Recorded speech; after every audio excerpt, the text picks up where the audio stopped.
به نام خداوند بخشنده و مهربان. همدیاران عزیز، اینک حمزه با لطف خداوند و کمک شما ملت عزیز با همراهی مادرش از کشور خارج شد و روزهای نزدیک در ترکیه توبت خود را آغاز خواهد کرد. شما ملت عزیز مسئولیت خود را در پیش پروردگار انجام دادید و باقی التماس دعا داریم از شما در حق حمزه، چون که حیات حمزه و سلامتی او در دست پروردگار است و این چنین امید داریم از توانمندی و از ملکه و امکانات طبیبان. اینجا میخواستم به تمام برادرانی که در این امر خیر زحمت کشیدن منتداری خود، اهل خاندان و خویش و تبار و همه یار و دوستان را بیان کنم. بخصوص برادرانی که از روز اولی که این قضیه رسانه‌ای شد، چاره‌بینی ها و فلش ماب ها، پتیسیا و وسیله های دیگری مصالحت آمیز را راه اندازی کردند تا اینکه صدای دل ما را و این قضیه را به جهانیان برسانند. بخصوص برادرانی که این پتیسیا را راه اندازی کردند و بیشتر از 140,000 انسان در سراسر جهان به این مراجعت نامه امضا کرد و من مطمئنم که اگر اون فشارها بالای مردم نمی بود که روزهای اول خیلی ها را ترساندن، شماره امضا کنندگان از این چند مراتب بیشتر میشد. من در اینجا نمیخواهم کسی را نام بگیرم، چون که شماره و عدد کسانی که در این کار خیر سهم داشتن خیلی زیاد است. اگر امکان می بود دست یکی شما را من شخصا میفشردم، اما چون این امکان نیست، تنها میخواهم توسط این بیانیه و مراجعت نامه منتداری خود را برسانم و نه تنها با کسانی که این پتیسیا، فلش ماب و تظاهرات ها را برگزار کردند، مراجعت نامه ها نوشتند، به سفارتخانه ها، به سازمان های بین المللی مراجعت کردند. ما این برادران و خواهران را اکثرشان را اسمهایشان را میدونیم و طبیعی است که منتداری خود را بیان خواهیم کرد. اما یادمون نرود که در این قضیه قهرمان های دیگری هم هستند که پس پرده ماندند. آنها را جز پروردگار کسی نمیداند، چون آنها چه در داخل کشور چه بیرون از آن فقط برای خدا کار کردند، نه برای آنکه کسی از آنها آگاه باشد. من با استفاده از این فرصت به آنها هم تشکر بیان میکنم و امیدوارم و دعا میکنم که پروردگار برای آنها هم برای این عملی نیکشان اجر و ثواب نوشته باشد. همدیاران عزیز، قضیه حمزه یک رمز بود، یک نشانه بود از وضعیت امروزه ملت تاجیک، از وضعی که صدها و شاید هزاران طفلان تاجیک دارند، مادران، خواهران و همسران مبارزان سیاسی امروز در تاجیکستان در شرایطی هستند که اونها بعضیشون نمیتوانند سفر کنند، به خانواده خود همراه شوند. بعضی دیگر حتی امکانی برای تبابت رفتن به خارج ندارند. تنها حمزه نبود که نمیتوانست برای تبابت به خارج برود، بلکه ما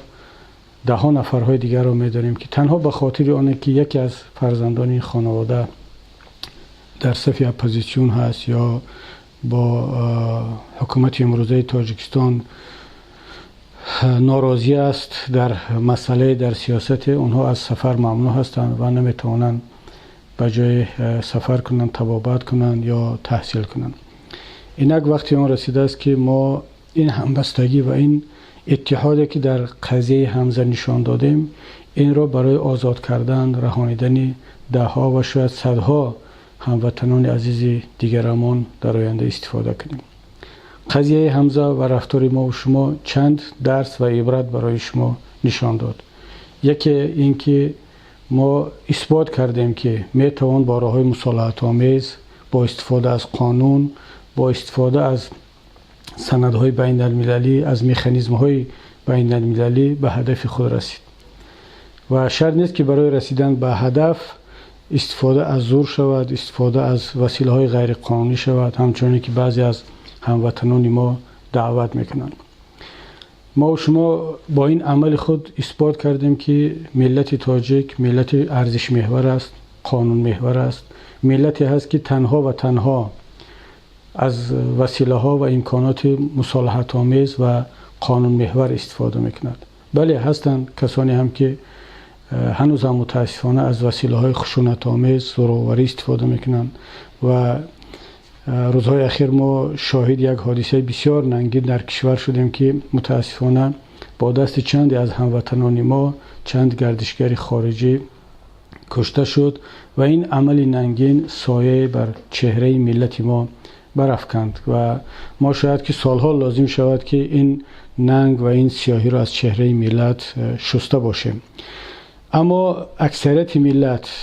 و میتوان گفت که 99% ملت تاجیک پایبند به این ارزش‌های مصالحت آمیز و وسیله‌های مصالحت آمیز هستند. بنابر همین این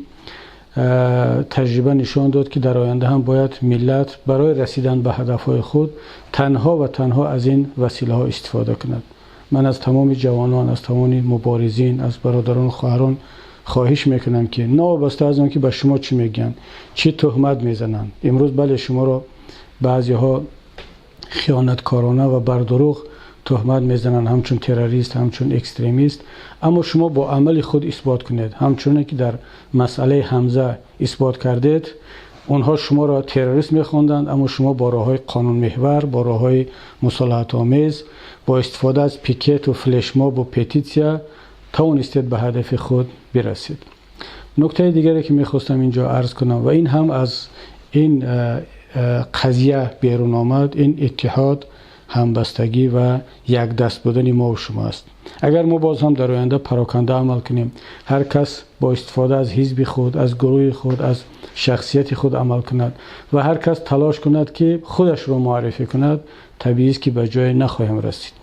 و این عمل دست جمعانه با یک هدف مشخص برای نجات یک نفر نشان داد که ما میتوانیم با هم دست جمعانه به هدفهای دیگر هم برسیم. اگر ما توانستیم با هم یک نفر را نجات بدهیم که انشاءالله نجات او در دست خداوند است و امید میکنیم که حمزه ما نجات خواهد یافت، ولی از طرف دیگر این تجربه و این روش نشان داد که ما میتوانیم با استفاده از این اصول و از این روش ملت را هم نجات دهیم و طبیعی است که در نزد ما وظیفه های سنگین و بزرگتری دیگر ایستاده است. بخصوص در این مرحله بعدی من از تمام برادران و خواهران خواهش میکنم که بعد از آن که ما توانستیم حمزه را که واقعا عاجلا نیاز به طبابت داشت شروع کنیم به نجات دادن و رهانیدن دهها و شاید صدها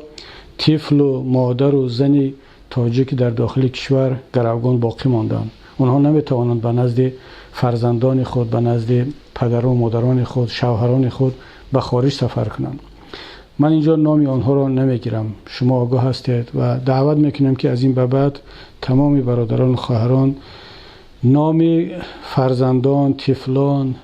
زنها، خواهران، مادرانی که در داخل کشور گروگان هستند آنها را به ما بفرستند، به شخصان مسئول، تا اینکه این روی خط آماده شود و ما باز هم از این وسیله که استفاده شد با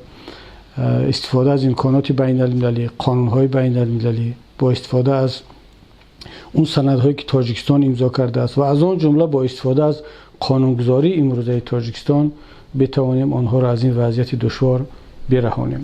من در اینجا بیشتر درباره پهلوهای منفی این قضیه صحبت نخواهم کرد، چون واقعا یک قضیه خیلی دشوار بود. اون چیزی که ما و شما در این 10 روز یا 2 هفته آخر دیدیم میتوان گفت که تنها این با قسمت بالای آیسبرگ بود. قسمت پایان 80-90% آن از چشمها پنهان بود و هنوز هم پنهان است و اون مصیبت و اون عذابی را که مردم ملت در 10 روز آخر مشاهده کرد، این مصیبت و عذاب 3 سال باز ادامه داشت و با صبر و تحمل توانستند این مصیبت ها را پس سر کنند. البته در آینده باز کارهای دشوار دیگر در پیش است. پس دعوت ما از شما هموطنان عزیز، بخصوص برادران و خواهران مبارز که توانستند یک حیات را نجات بدهند، باز در آینده بیشتر خواهد شد و اون هم باشد نجات دادن دهها و صدها شهروندان ما و شما، برادران و خواهران و فرزندان ما و شما از گروگانی و از اسارت است. انشاءالله که ما با همکاری و همدستی به این هدفهای نیک خود خواهیم رسید. در آخر بار دیگر به یکایک شما مینداری خود، اهل خاندان و تمام یار و دوستان را میرسانم تا صحبت‌های بعدی در پناه خدا.